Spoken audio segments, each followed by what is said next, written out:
us because we missed you.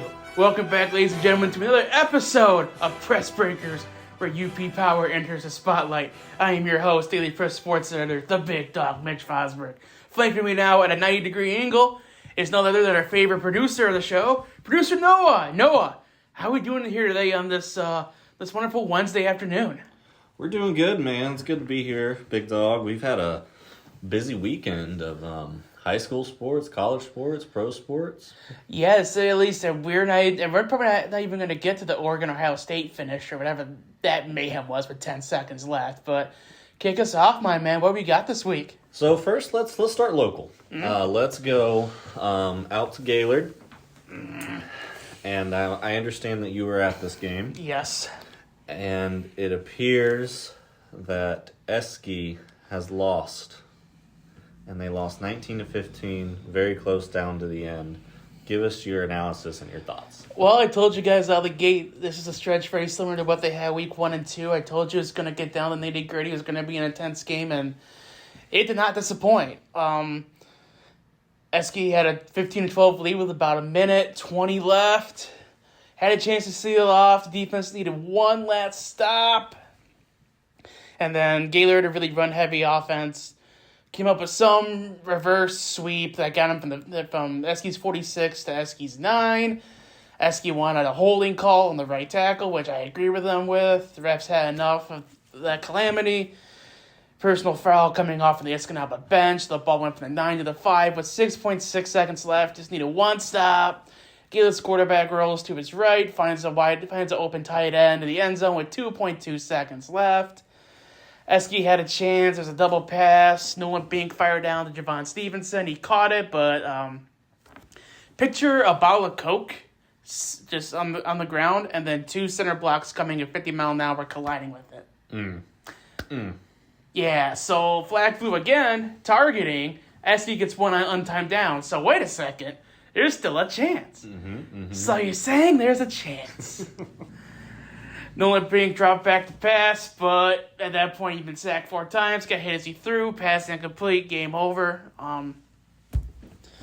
Esky had their chances. They had a blocked field goal in the first quarter. Bink threw a 50-50 ball to Alex Stahlberger late in the third that wound up getting picked. One thing I've noticed for teams, it's not just Esky, but a lot of teams I've covered in the past, they tend to have one game every year where it's a blow-up game.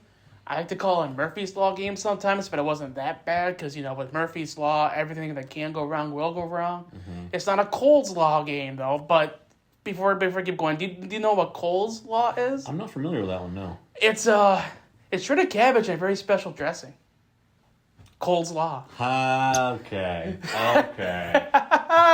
Yeah, but no, offensively, they had a hard time getting a push. Defensively, I thought they played awesome. It's just they got worn down the fourth quarter, and it killed them. One kid I thought had a good game. He's having a really good season. Is sophomore Brody Eisen. He connected with a pop pass with Stahlberger with 15 seconds left before halftime for a 7-0 lead, and he got what we thought would be the game-winning touchdown with a minute 20 left on an 8-yard run. And my biggest issues with Esky, my concerns were how are they going to replace Ben Johnson at running back and replace Noah Gagne and Chase Cloutier at linebacker? Brody's done both really well as a sophomore. And I asked Coach Billy Land about what he thought about Brody. This is what he had to say. When we move guys up, it's for a purpose and for a reason. And Brody doesn't take that responsibility lightly. That kid has worked really hard the entire time he's been in the program, and I trust him 100%. The kids trust him 100%. He's real grit. It reminds me a lot of Ben back in the day. And we were willing to do it. We did it in Cadillac. We put the ball in his hands to tie the game, and we ran the same play actually there at the end. And we just have a lot of confidence in what he can do. And sometimes he's just so rock solid. We're excited for his future, and right now he's already showing you glimpses. But yeah, now where Esky lies, 3-4, they're still on the edge of a playoff berth. They're less than 2 points out from the last spot. a win in Alpena's got to happen, and a win against Gladstone's got to happen, and a lot of things got to happen. It's a situation that I'll have to figure out the math entirely next week when we get closer. But it's kind of like the situation where there's this team that's 8-8 in the NFL. It's like, they can get the playoffs with a win, and if this team loses, this team loses, this team wins or ties, this team loses. It's going to be that situation for Escanaba. Which is not ideal. It's not ideal, but there's still a possibility of a playoff berth here, even though they're good at the best you can finish 5-4. But on that same note, though, worst case scenario with the season, if they win out and they miss the playoffs, I mean, they're still looking at a chance to get their first winning season in half a decade. Which, going into last season, they were in the top 10 in the state in all-time winning percentage, and after last year's season, they dropped out of the top 10. So we're talking about a program with that kind of history that's kind of hit a lull. Would the playoff berth be nice? Yes, absolutely. But at the same time, they're still playing to get this program back where they want it to be. And regardless, they're still taking a step forward. So, yes, this loss definitely stings. It definitely stings. It hurts. The drive up wasn't most pleasant. But, I mean, still give credit to Esky. They still got a chance to accomplish some good things this year, man. Yeah, give your flowers to Esky. I mean, like we said, it wasn't ideal, but the silver lining, like you said, is there's still a chance. There's still a chance. There's still a chance, and the last home game is against Alpena on Friday at 7 o'clock. Senior night, come on and watch. It's going to be a win because Alpena, I'm sorry, not good. Not good. Let's go Eskimos. All right. Well, big dog, let's stay with football, but let's kick it up to the NFL. Had a big game between Detroit and Dallas. Oh, man. And it turned out to be great for the Lions and horrible for the Lions. Yes. Great because you beat the Cowboys on Jerry Jones' birthday. Not only did you beat them 47-9. Unfortunately, you lost Aidan Hutchinson for looks like 6 weeks. Big dog. Are the Lions going to be able to survive this without Aidan Hutchinson? I think you misspoke. It's not 6 weeks. It's 4 to 6 months. Sorry. It's all right. 4 to 6 months. No, I saw the injury and the photos of it. Lower legs don't bend like that, folks. Holy smoke. There's a photo of Hutchinson's legs swung forward. It looks like he's coming through, but like his foot is still like faced 90 degrees the wrong way. It's gnarly. But here's what sucks for Lions fans, because I don't know if you know too much about the history with the Lions and the Cowboys the past, decade or so.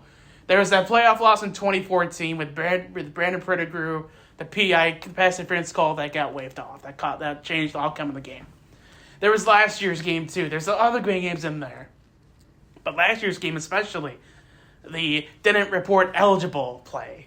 Oh, yeah. Then you got Dan Campbell, also a former Dallas Cowboy, played college football at Texas A&M with a luscious mullet at the time, may I add. My goodness, that was gorgeous. But honestly, look, with the Lions, you got your rivalries. You got Green Bay, Minnesota, Chicago, Gibbons. But there's another team that Lions fans would love to take behind the woodshed and do unspeakable things to. It would be the Dallas Cowboys. And that's exactly what they did on Sunday. I should have put it in my Big 5 bets, but for some reason I didn't. Maybe it's all the cold medication I was on. I don't know. But that was everything the Lions fans dreamed of. It's all those years of frustration and anger against the Dallas Cowboys, against, in air quotes, America's team.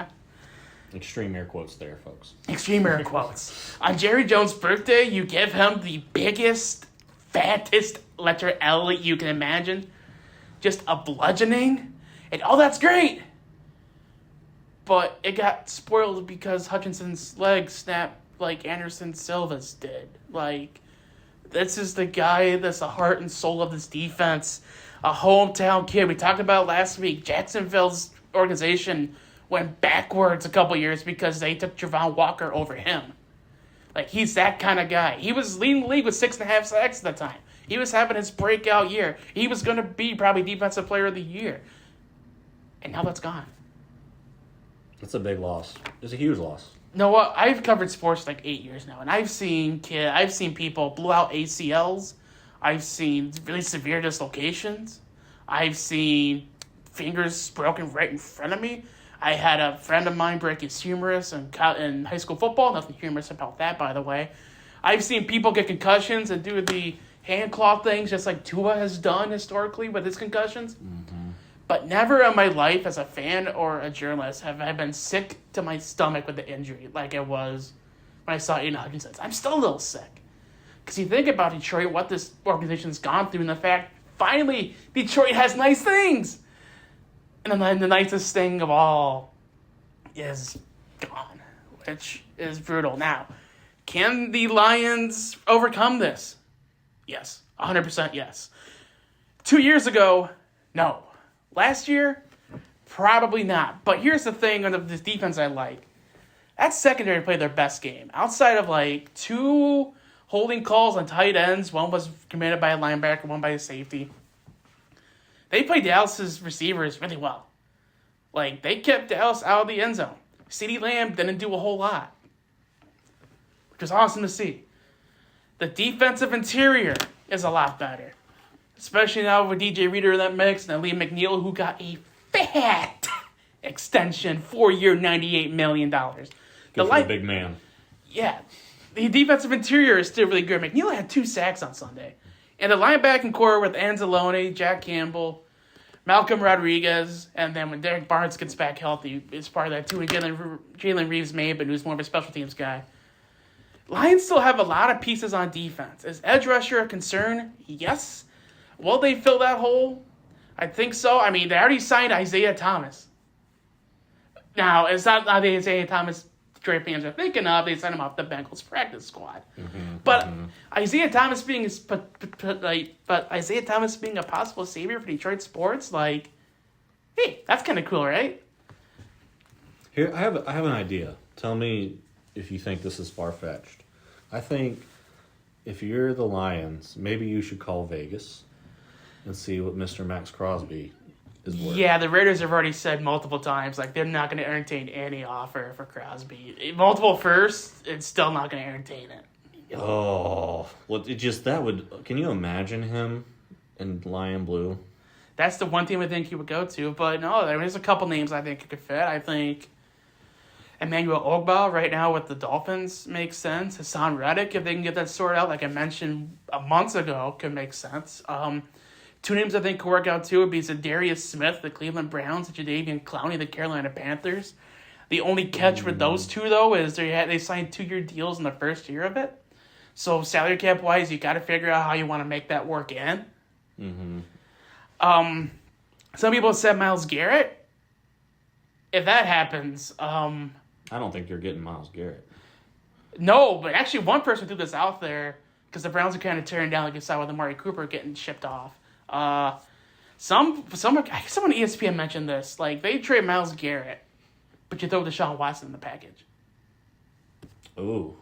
It's interesting. That is. But what the Lions do with edge rusher, I don't think you're not going to see any big splash. It's not like Vince Wilfork doing a cannonball in a big pool. It's going to be a smart play. It's going to be more of an efficient play. Because you still got yes, is the window for the Super Bowl open? Yes, but it just opened. It's not like, it's starting to slide down a little bit like some teams, San Francisco, but the window is just opening. There's no reason to mortgage everything off to make the window close faster than it needs to, especially with a lot of these core players still in rookie contracts. Because in 3-4 years they're going to need new deals. Mm-hmm. So, yes, the Lions are going to be able to survive this. Is it going to be tough? Yes, especially the next couple of games they have up, but we'll talk about that in a little bit. But no, I like the Lions' chances of still winning the NFC North and still making a run in the NFC. Well, all the best to Aidan Hutchinson. Hope you get well soon. I know Lions fans and the Lions certainly miss you. Opposing offenses do not miss you whatsoever. But with that, let's move it right along. Let's get into Big Dog's Big 5 bets. Take it away. Yeah, so last week I was 2-3 both against the spread and money lines. I keep saying I'm due for a big week, and it's not quite happening yet. So just gotta believe, man. So, yeah, against the spread so far this year, I'm 12-17-1. Money line, I'm 13-17, which, hey, could be better, could be worse. But here's what I like this week. Are you ready? Let's do it. I said, are you ready? Yeah. Okay, I tried. So, first game of the week. This team is fresh off a bye week. I haven't been the highest on this team, but their opponent is starting to trade off some pieces. We saw one receiver get traded still in conference.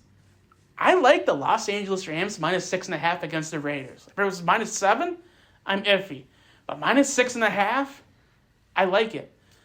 Let's face facts. The big thing on my betting this week, who has the better quarterback? Would you rather have Matthew Stafford or Aidan O'Connell? Stafford. Thank you. Plus, that young defense gets a bye week of rest, gets a week to try and recalibrate, see how things go. The Raiders' offense and defense. I mean, we mentioned Max Crosby, and Christian Wilkins is still banged up. And playing in Los Angeles, I don't like the Raiders' odds. So give me the Rams to win and cover. I like the Rams here 34-13. Ooh, yeah, I think you're on it. I think like you said, the Raiders are making some moves. The Rams did get Tom Brady, just not at quarterback. So give me, or the Raiders, excuse me. Give me the Rams. I think it's going to be a little bit closer. Give me the Rams 30-20. Second game. I mentioned how I thought last week the upset of the week was going to be the Raiders over this team, the team I love with a passion. Yeah, man. Somebody call George Michael because I got to have faith, okay? Now here they are, and I'm taking them this week. Pittsburgh plus 2.5 against the New York Jets, coming off a Monday night game, a short rest game for them. And sure, did they add Devontae Adams? Yeah. Did they add to the offensive line? No. Did they add to the defense? No. Did they do anything to help the running game? No. Did they do anything to help Greg Zuerlein not hit uprights? No. Plus, the big reason I'm taking this week is I think Pittsburgh figured out something. They're running a game. Plus, Mike Tomlin all-time against the spread as a dog. It's 58-31-3. And you're giving me a quarterback that since 2022 is nowhere near his prime form against a defense that's still questionable with the interim head coach at prime time when their head coach is amazing as a dog. I like Pittsburgh here 27-21. Yeah, that's I think that was a rough game for the Jets to swallow against Buffalo. And coming off that short week, I like Pittsburgh here too.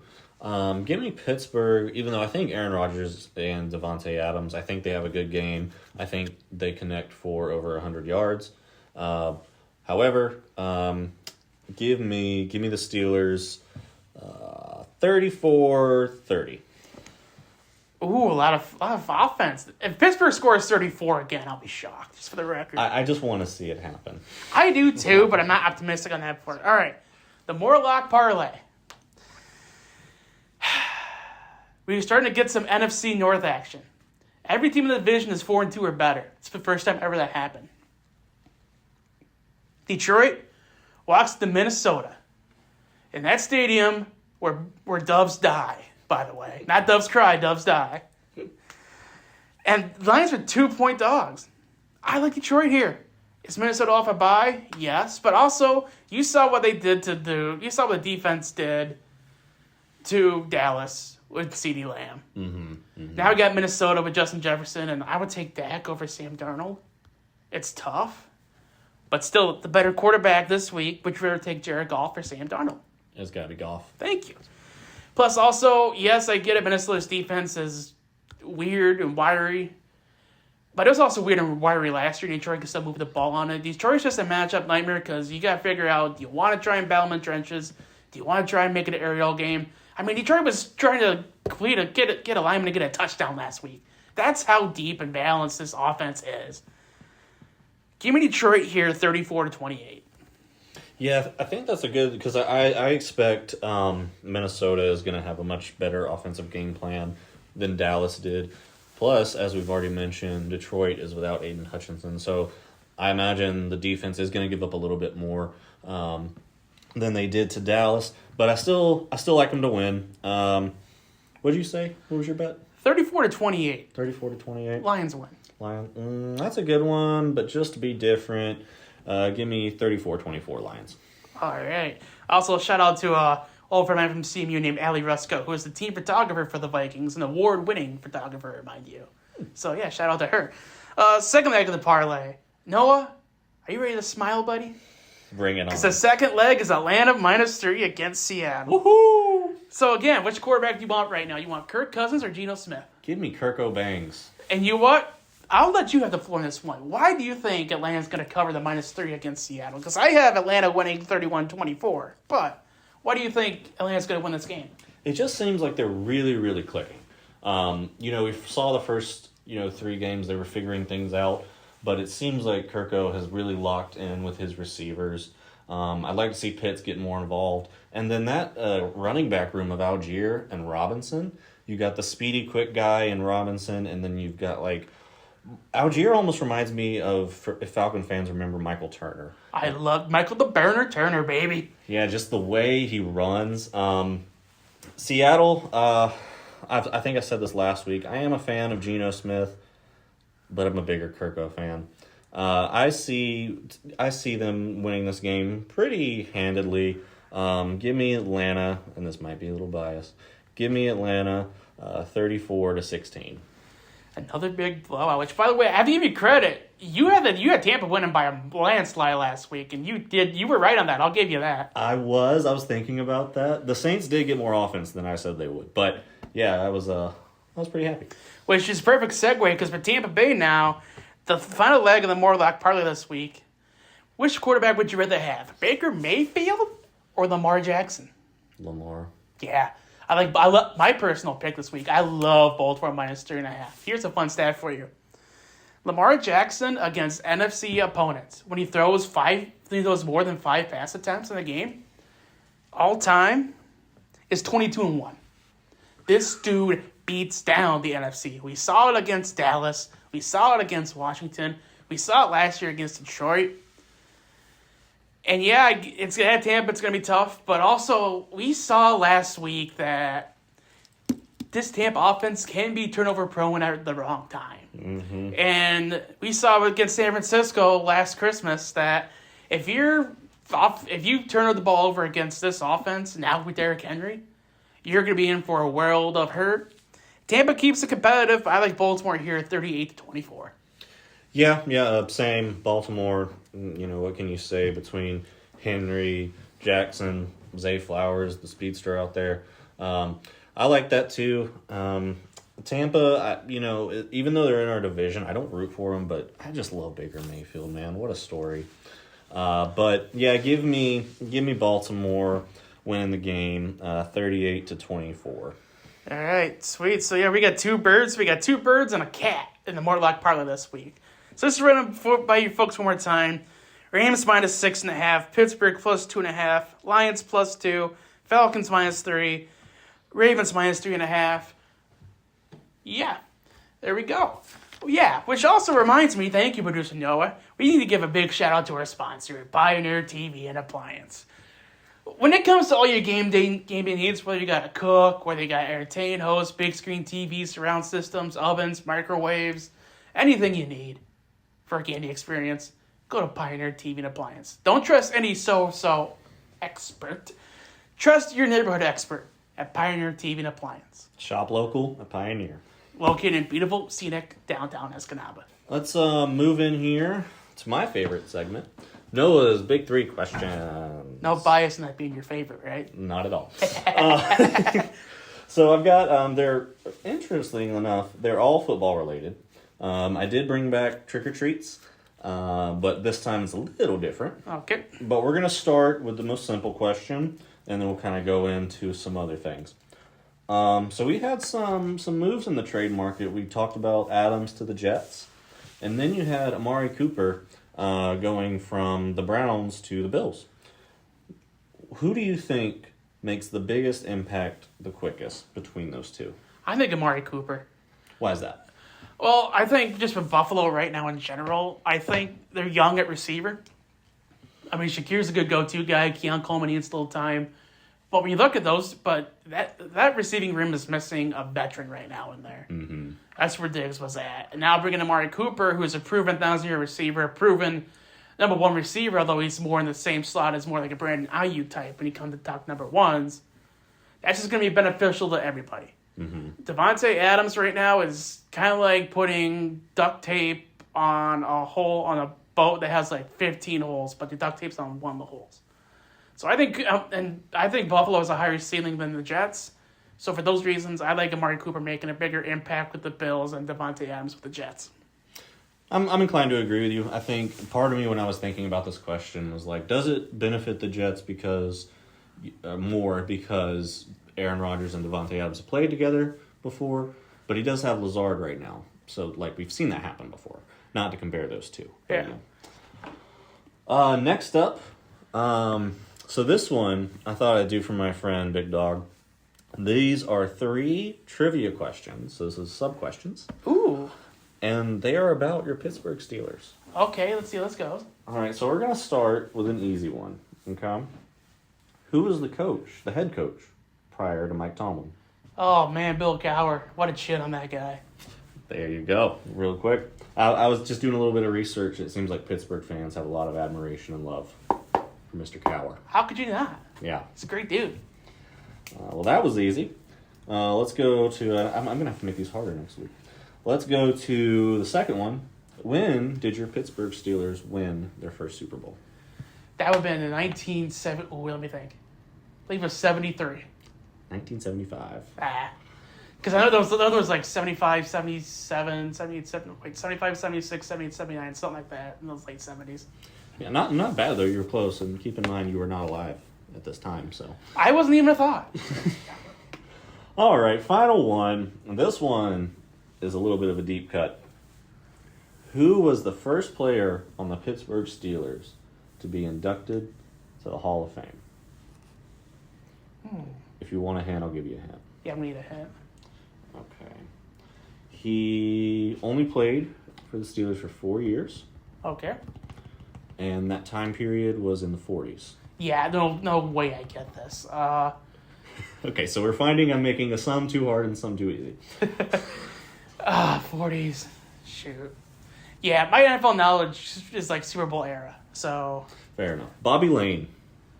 Oh yeah, I forget about Bobby Lane. Bobby Lane, quarterback. Oh yeah, the guy. I forget it. I forget Bobby played with Pittsburgh before he cursed the Lions. Yeah. True. All right. Well, that was the end of the Steelers questions. I'm gonna workshop that, guys. Don't worry. But now we're gonna get into the trick or treats. And what I've done this time, I did teams. I didn't want to do that again this week because we got to give these teams some time, give them a few more games. We'll revisit that maybe the week of Halloween. But for this one, I did 3 quarterbacks and 2 head coaches. And I want to know, do you think in their contracts, in their new area, if they were drafted to this team, do you think they're a trick or treat for the organization? All right. So first, let's start in his first year for my Falcons, Kirk Cousins. Trick or treat? He's been a treat. He has been, but do you think it's a trick? No, I don't think so. I think them drafting Michael Penix was a trick, but to me, kind of go off we did last year. Kirk Cousins is pretty much a basic Hershey bar. I mean, it's nothing incredible, it's nothing fancy, but it gets the job done. It's effective, and it's a favorite. So for me, Kirk Cousins is a treat. He's a Hershey bar. I like it. Staying in the QB world, let's go out to Minnesota. Sam Darnold, trick or treat? I'm on the fence here with this one. I feel like I'm waiting for, like, especially with Minnesota in general, like I'm waiting for the ball to drop and see if they're not actually as good as their record shows. I'm going to say a treat, but it's an Almond Joy. So, I mean, do you like Almond Joys? Not really. I mean, not really either, so okay. Yeah. So it's like you eat all the other candy first in your bag, and then you see that one, and you're like, all right, I'll eat it. Yeah. Okay. Let's go to a head coach. These 2 head coaches are not first-year head coaches. Well, actually, one of them is with their team, but he's been a head coach before. The other has been with his team for a few years. Mike McDaniels. I'm going to say he's been a treat. I mean, I love the guy. He's hilarious. Yeah, to me, it's kind of like Pop Rocks. It's kind of that newer candy drinks. You have your vintage candy bars. You have your basic, your basic, like, Hershey bar basic stuff, your classic candies. Then you got this kind of out of nowhere, kind of the newer, hipper thing. You got Pop Rocks. It's not everybody's treat, but it's still a fun treat. It's a new treat. It's a modern treat. It's a different treat. I like that. Yeah. Yeah. So Mike McDaniel is a treat, and he's Pop Rocks. I like it. Such a funny dude. Which that just, apologize for going on a tangent here, but that just made me think Miami, and where is Odell Beckham? Didn't he sign a contract with... Isn't he still hurt? Okay.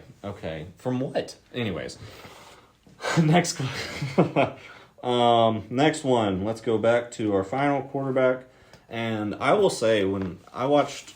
Maybe I just wasn't watching it well enough at the time, but when I watched him play in college, I was not incredibly impressed. Didn't think he was bad by any means. But trick or treat for Bo Nix.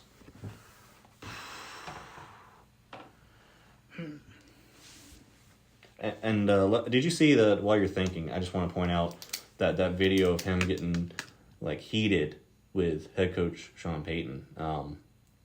I didn't see what that conversation was about, but I was like, good for this young man.